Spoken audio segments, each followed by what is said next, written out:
My fiancé, Oliver, and his parents publicly mocked my late mother at our rehearsal dinner. So I called off the wedding in front of everyone, without a second thought.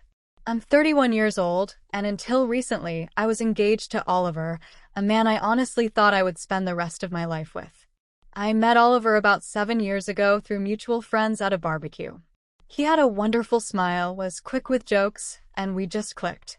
I didn't hesitate when he proposed a year ago. It felt like the right time, the right person.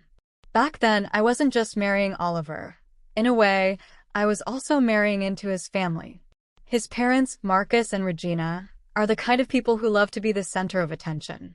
They're loud, opinionated, and always seem to have a comment about everything. At first, I thought it was just their personalities, but over time I started to realize how this sense of entitlement of theirs seeped into everything they did. Before we get into what happened, let me tell you about my mother. Her name was Rosa, and she was without a doubt the best person I've ever known. She passed away 2 years ago after fighting an autoimmune disease for 3 brutal years. Watching her battle that illness and still find ways to put others first was humbling. She taught me so much about kindness, generosity, and standing up for what's right. My mother wasn't just my rock. She was a lifeline for many people. She had this way of stepping in and helping people without making them feel ashamed or indebted. It was like she just did what needed to be done, quietly. This included Oliver's family. Marcus and Regina owe her a great deal, but you wouldn't know it from the way they talk about her now. Back when I introduced Oliver to my mother, everything went well enough. My mother liked Oliver, she told me so, and Oliver seemed polite. But as things got more serious, it became obvious that Oliver didn't get along particularly well with my mother. It wasn't anything dramatic, just little comments here and there, like Oliver calling my mother overly involved or a bit too eager to help. It bothered me, but I chalked it up to nerves or Oliver trying to adjust to becoming part of a new family. As it turns out, my mother did a lot for Oliver's family. Years ago, when their restaurant was on the verge of bankruptcy, my mother co-signed a loan to help them out. No one else would take the risk, but my mother believed in them. She even helped them organize their finances and drew up a plan to make the business profitable again. And it worked. The restaurant survived, and Marcus and Regina were able to keep their livelihood. But it didn't stop there. When their restaurant's industrial oven broke down, they didn't have the money to replace it. My mother paid for the whole thing because she didn't want them to lose customers. She never asked for the money back, even though she could have used it for her own medical expenses later on. That was just who she was. Then there was Oliver's older brother, Brian. He was struggling to finish college because he couldn't afford his last semester's tuition. My mother stepped in and covered the costs so he wouldn't have to drop out.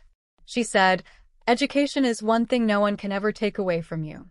It wasn't just money she gave. It was time and energy. She spent hours helping Oliver's family with everything from bookkeeping advice to babysitting Brian's kids so he could focus on his studies. And let me tell you, not once did Marcus, Regina, or Brian properly thank her. Sure, they'd say a passing thank you, but there was no real acknowledgement of what she had done for them. My mother never cared about that. She didn't do it for recognition. She just wanted to help people. When my mother passed away, I was devastated. She was my world, and losing her felt like a part of me was gone forever. Oliver was there for me during the worst of it, or at least I thought he was. Looking back, I realized that a lot of his support was more about doing the bare minimum. He'd say things like, "You need to move on, your mother wouldn't want you dwelling on the pain." Which, yes, might have been true, but it didn't feel comforting. It felt dismissive. As the wedding drew nearer, I started noticing more red flags.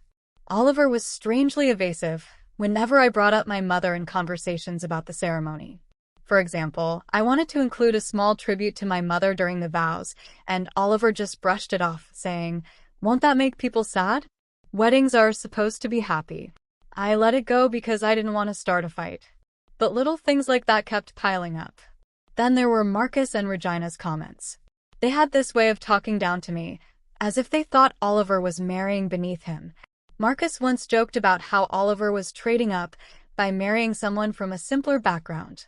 Regina would say things like, "Well, we all make sacrifices for love," as if Oliver was doing me a favor by agreeing to marry me. It stung, but I kept quiet for Oliver's sake. Looking back now, I wish I had spoken up sooner. Maybe I could have prevented some heartache, but I kept telling myself that once the wedding was over and the dust settled, things would get better. I couldn't have been more wrong. Then, fast forward to about a month before the wedding. It was then that things really started to unravel. As I said before, Oliver's parents, Marcus and Regina, offered to host the rehearsal dinner at this fancy restaurant they had connections with. At first, I thought it was a kind gesture. I imagined that maybe they were trying to smooth over all the little digs and awkward moments we'd had during the wedding planning. I even told myself that perhaps this was their way of trying to be more gracious. Now, a little context about this dinner. Oliver's parents didn't just offer to host it, they made a huge show of how generous they were being. Regina wouldn't stop mentioning it in conversations, saying things like, "Oh, we're going to such lengths to make this rehearsal dinner perfect. It's going to be the talk of the town." Marcus, of course, took every opportunity to remind me and everyone else that the restaurant was one of the best in the area and how lucky we were that they were able to secure a booking. The whole thing started to feel less like a gift and more like an ego boost for them. But anyway, I was focused on getting the wedding to happen, so I let them take the reins on the rehearsal dinner. Big mistake. As the date approached, Marcus and Regina's true colors started to show even more. Every conversation with them devolved into some kind of backhanded compliment or passive-aggressive remark. For example, when I tried to confirm the guest list for the dinner, Regina rolled her eyes and said, "We've got it covered, Margot. You don't need to stress yourself with the details. Just show up and enjoy." It was such a small thing, but it rubbed me the wrong way. I mean, this was supposed to be our event, right? Shouldn't Oliver and I have a say in who came? Then there was the menu. Regina made a huge fuss about how they were curating a top-notch dining experience for the evening. She kept saying things like, "Oh, we've asked the chef to create something truly special. Nothing like what you'd normally find in your town, Margot." That last part was her favorite little jab. Your town. She loved to remind me that I wasn't from the same social circles as them. I'm from a small working-class town, and they never let me forget it. I tried to brush it off and focus on the bigger picture. I kept telling myself, it's just one night, smile and wave and get through it. But even Oliver was starting to act strange. He'd always had a habit of siding with his parents on everything. But in the weeks leading up to the dinner, it got worse. Whenever I raised an idea or concern, he'd dismiss it with a wave of his hand and say, "Margot, you're overthinking it." My parents know what they're doing. It wasn't just about the dinner, though. It was the way they made me feel like an outsider in my own relationship.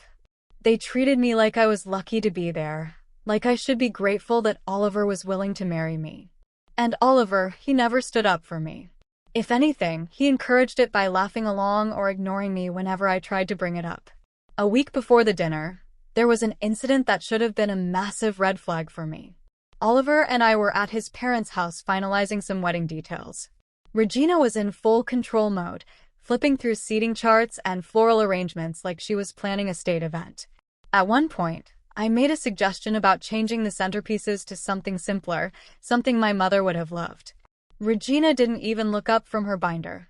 She just said, "Oh, Rosa had such interesting taste, didn't she? But this is Oliver's day. Let's keep things modern, shall we?" I froze. It was such a subtle dig, but it hit me hard. Oliver didn't say a word. He just kept scrolling on his phone like nothing had happened. I wanted to confront Regina right then and there, but I didn't want to start a fight, so I swallowed my pride and stayed quiet. Looking back, I hate that I didn't say anything. It's like every little insult and put-down was building up, but I kept ignoring it because I didn't want to cause trouble. I thought I was keeping the peace. The day of the rehearsal dinner finally arrived, and I could already feel the tension in the air. Oliver and I drove to the restaurant together, and I tried to make small talk to ease the mood. He was quiet, though, staring at his phone and barely responding. When I asked if he was excited, he just shrugged and said, "It's just a dinner, Margot. Don't stress. Just a dinner, right?" When we arrived at the restaurant, Marcus and Regina were already there, acting like they owned the place. Marcus was standing at the entrance, shaking hands with guests as they arrived, while Regina was busy barking orders at the staff. The whole thing felt more like a corporate event than a family gathering. The restaurant itself was ostentatiously fancy. White tablecloths, chandeliers, the works. It was the kind of place that screams, "Look how important we are." And honestly, it just made me feel more out of place. As the guests arrived, I started to notice something odd. Most of the people there were Oliver's family. There were maybe 3 or 4 people from my side, my dad, my sister, and a couple of close friends and relatives. Everyone else was either Oliver's relatives or his parents' business associates. It felt like they had turned our rehearsal dinner into a networking event. I pulled Oliver aside and asked him what was going on. "Why aren't more of my family here?" I said. He gave me an exasperated look and said, "Margot, your family is small. My parents had to fill the room somehow. It's not a big deal. It's not a big deal." That was his answer to everything. I bit my tongue and went back to mingling, but I couldn't shake the feeling that this dinner wasn't about us. It was about Marcus and Regina showing off. They had hijacked what was supposed to be a celebration of our relationship and turned it into their own personal showcase. After everyone had eaten, the real show began, the speeches. Marcus was up first, of course. He grabbed the microphone like he was giving a keynote address at a conference, not talking about his son's upcoming marriage. He cleared his throat and began with, "Welcome, everyone. Tonight, we celebrate the joining of 2 families, our Olivers and, of course, Margot." He said my name like it left a bad taste in his mouth. I sat there trying to keep a calm expression, but every word that came out of his mouth was a thinly veiled insult. He went on about how proud they were of Oliver and how he'd always been the star of the family. He'd always known what he wanted in life and gone after it. And now he was marrying someone who would keep him grounded. He smirked when he said that, and I swear a few people chuckled. I just stared at him, wondering if I had heard him correctly. Then he launched into a story about how Oliver had always been a high achiever, even as a child, and how it was a good thing he had their guidance to stay on the right path. At one point, he said, "We always taught Oliver to aim high. And while Margot might not have been what we initially envisioned."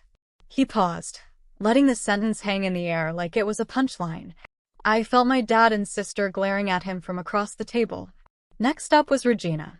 She sauntered to the microphone like she was accepting an award. Her speech started off innocently enough. She talked about how much she loved Oliver and how excited she was for the wedding, but then the little digs at me started.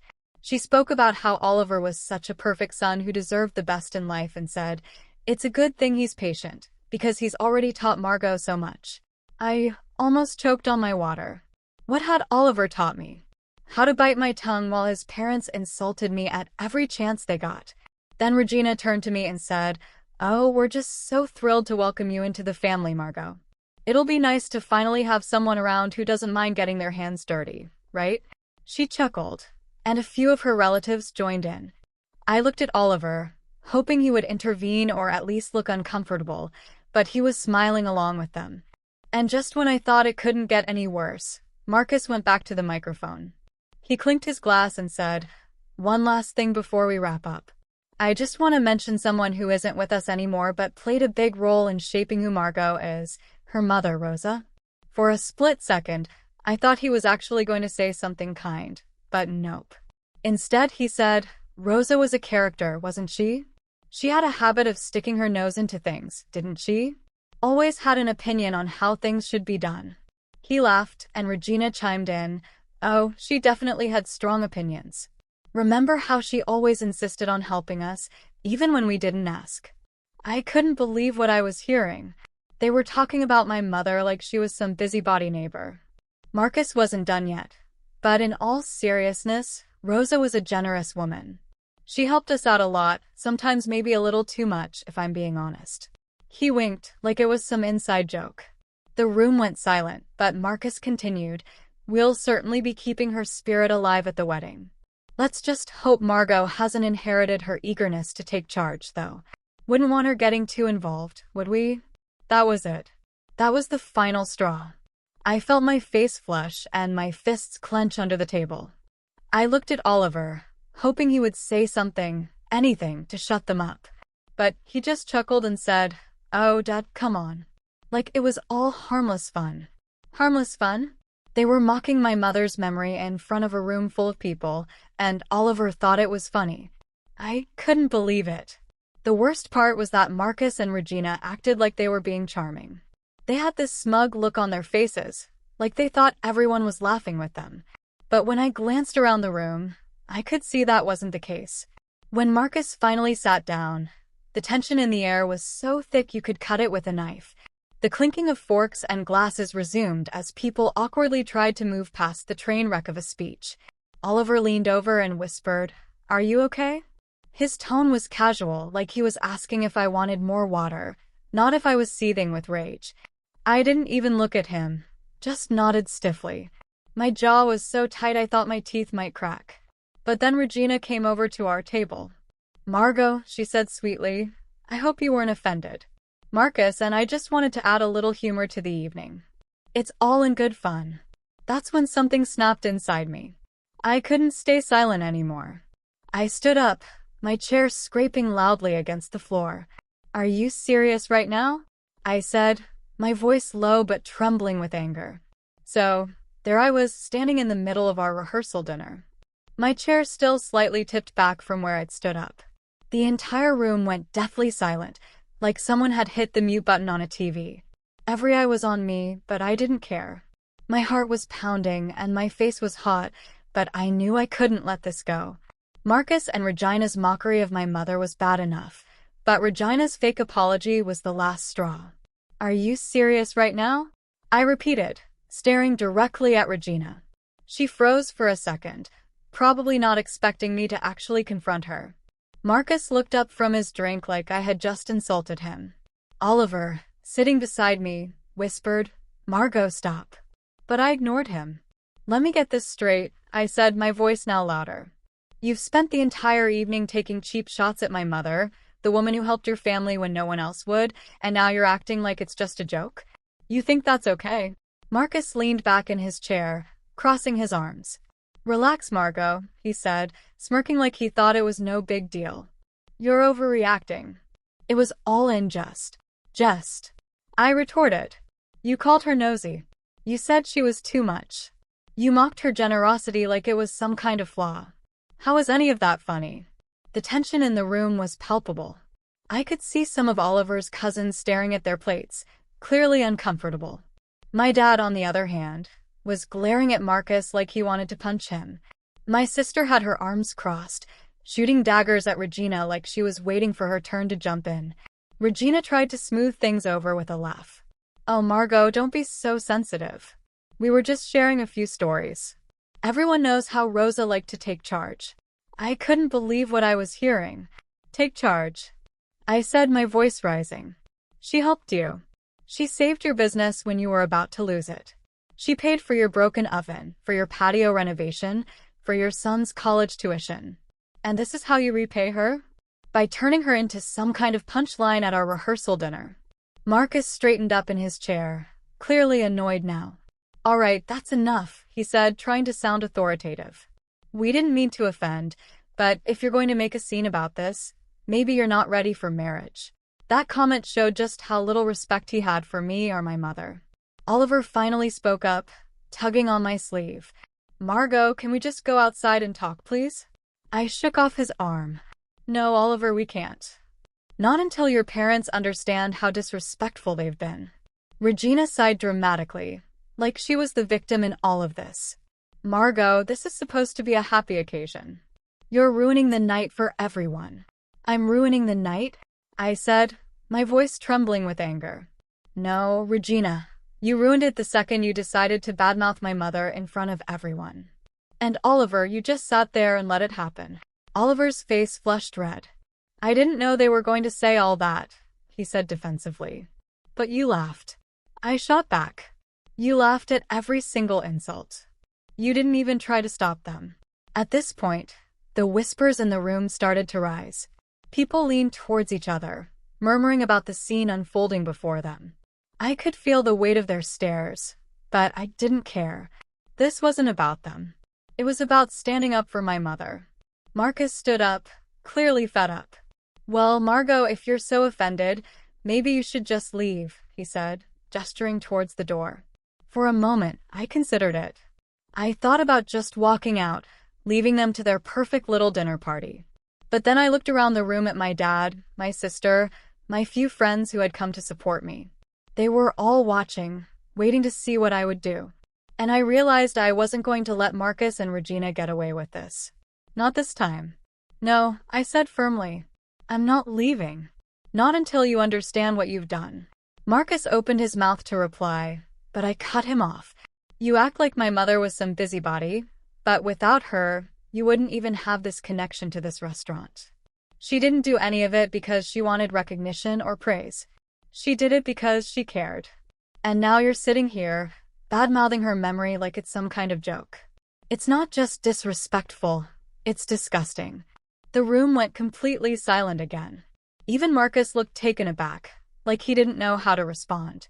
Regina opened her mouth, but no words came out. Oliver just stood there, staring at the table, his face a mixture of embarrassment and anger. Finally, Marcus mumbled, "We didn't mean it like that." "It doesn't matter what you meant," I said. "What matters is how it sounded. You don't get to rewrite who my mother was just because it fits your narrative. She deserved better than this. And honestly, so do I." With that, I turned away from the table and grabbed my coat. "You want me to leave? Fine, but don't expect me to come back." My dad stood up immediately, ready to follow me. My sister grabbed her purse and shot one last furious look at Regina before joining us. A few of my friends also rose, looking uncertain but supportive. Oliver called out after me, "Margot, wait." But I didn't stop. I walked out of that restaurant, my head held high, even though my heart was pounding in my chest. Outside, my dad put his hand on my shoulder. "You did the right thing," he said. "Your mother would be proud." I nodded, but I didn't feel proud. I felt angry and betrayed, and I realized something. If he couldn't stand up for me or for my mother, then maybe he wasn't the person I thought he was. Part of me felt like I had done the right thing by leaving, but another part couldn't shake the feeling that it wasn't enough. If I left things as they were, Oliver and his family would just twist the story to make me look like the villain. They'd say I was too sensitive or that I overreacted. No, I couldn't let that happen. This wasn't just about me. It was about my mother, her memory, and what I stood for. I took a deep breath and turned back to my dad. "I need to go back in there," I said. "What?" my sister exclaimed. "You don't owe them anything." "I know," I said, looking at her. "But I'm not going to leave this unfinished. I need to make it clear to Oliver, to his parents, to everyone, that this is over." My dad hesitated, then nodded. "If that's what you need to do, we'll support you." "No," I said, shaking my head. "This is something I have to do alone." My sister looked like she wanted to argue, but she held back. I turned and walked back into the restaurant. My stomach was churning, but my mind was clear. I wasn't going back in there to make a scene. I was going back in there to end things once and for all. People were whispering to each other, casting furtive glances towards the door as I re-entered. Oliver was still sitting at the table, his face pale and his eyes wide. When he saw me, he stood up. "Margot," he said, "what are you doing?" I ignored his question and walked straight to the front of the room, where Marcus and Regina were still sitting, looking overly pleased with themselves. Marcus raised an eyebrow as I approached, clearly not expecting me to return. Regina gave me that same fake, sweet smile she'd been wearing all night. "Back so soon?" Marcus said, a sarcastic edge to his voice. I didn't bother to answer him. Instead, I turned to face the entire room. "Excuse me, everyone," I said, loud enough for everyone to hear. The murmuring stopped instantly, and all eyes turned back to me. My heart was racing, but I kept my voice steady. "I have something I need to say." I looked at Oliver, who was now standing, frozen near the table, his hands clasped tightly in front of him. I know this isn't the time or place anyone expected this, but after what's happened tonight, I see no reason to wait. I took a deep breath and continued. "This wedding is off." The room erupted in gasps, murmurs, and the scraping of chairs filled the air as people turned to each other. Oliver's mouth dropped open, and his hands flew to his face. "Margot, no," he whispered. But I held up my hand to stop him. The room fell into a dead silence. Even the waiters stopped moving, frozen in the corners of the room. I turned to the rest of the guests. "This isn't just about tonight," I said. "It's about the kind of family I would be marrying into." A family that doesn't respect me, doesn't respect my mother, and doesn't respect the values I was raised with. I cannot and will not spend the rest of my life being treated this way. Marcus finally found his voice. "You're making a big mistake, young lady," he said, his tone dripping with condescension. "You're throwing away a good thing for nothing." I laughed bitterly. Nothing? You think disrespecting my mother is nothing? You think treating me like I'm beneath you is nothing? No, Marcus. The mistake would have been going through with this wedding and tying myself to a family that doesn't deserve me. Regina looked like she was about to cry. Or maybe she was just mortified that their little performance had backfired so spectacularly. "Margot," she said, her voice trembling. "Don't make rash decisions in the heat of the moment. We can talk about this tomorrow when everyone has had a chance to calm down." "No," I said firmly. "We won't be talking about this tomorrow, or ever again. It's over." I turned to Oliver for the last time. His face was streaked with tears, and he looked like he didn't know whether to yell or beg. I walked back towards the door, my footsteps echoing in the silent room. As I reached the handle, I heard Oliver call out to me one last time, "Margot, please don't do this." I hesitated for a moment, my hand on the door, then I turned back and said, "I already have." Walking out of that restaurant was like ripping off a Band-Aid. There was a sting, sure, but the overwhelming feeling was relief. It was over. The wedding, the constant disrespect, the feeling of being second best in a family I was supposed to join. It was all behind me. The next morning, the real fallout began. I woke up to about 100 unread messages on my phone. Most were from Oliver. A few were from Marcus and Regina, and there were even some from random relatives of his that I barely knew. The tone of the messages ranged from pleading to downright nasty. Oliver's were full of apologies. "I'm so sorry, Margot. I didn't mean to hurt you. Please just talk to me." Marcus's were more aggressive. "You embarrassed us in front of everyone. You'll regret this." And Regina tried to play the victim. "I can't believe you did this to Oliver. He didn't deserve this." I ignored them all. By mid-afternoon, Oliver showed up at my apartment. I knew it was coming. I had been bracing myself for it all day, but that didn't make it any easier. When I opened the door, he looked like he hadn't slept. His eyes were red and his face was puffy from crying. He was still wearing the clothes from the night before, like he had gone straight home and cried himself to sleep. "Margot," he said softly, his voice cracking. "Can we please just talk?" I crossed my arms and leaned against the doorframe. "What is there to talk about, Oliver?" I made myself pretty clear last night. He flinched like I had slapped him, but he didn't back down. "I know you're angry, and you have every right to be," he said. "But we can fix this. We can get through this." I shook my head. "You don't understand, do you? This isn't something we can just get through." He wiped his eyes with the back of his hand, his voice thick with emotion as he said, "I was scared." "Okay." I didn't know what to do. "Scared of what?" I asked, my frustration boiling over. "Scared of upsetting your parents. Scared of making a scene." He didn't have an answer. He just stood there crying while I stared at him, waiting for something, anything, that would make me believe he truly understood what he had done. But nothing came. His eyes widened, and he took a step forward. "Please, Margot," he whispered. "Don't do this. We can make this work.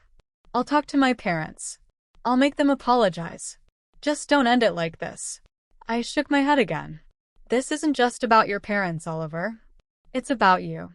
Last night showed me exactly who you are, and I can't unsee that. I deserve better than this." He just stared at me for a moment, his face crumbling as the reality hit him. In the days that followed, I blocked his number, deleted his messages, and cut off every possible way for him to contact me. I was done with him, with his family, and with all the drama they brought into my life. Calling off the wedding had been hard, but this was the final nail in the coffin. And as exhausting as it was, it also felt like closure. I had stood up for myself, for my mother, and for the values she taught me. I knew I had made the right choice. And for the first time in a long time, I felt peace. Thank you for listening to Margot's story. She freed herself from a bad relationship. She realized that she wasn't respected by her fiancé or his family, and when they insulted her mother, it was the last straw for her to decide and put an end to the story. She broke free and honored her mother. Have you ever gone through conflicts with your in-laws or something similar? Share your story with us in the comments. We'd love to hear it. If you enjoyed this story, please like and share to support us and subscribe to the channel for more amazing stories.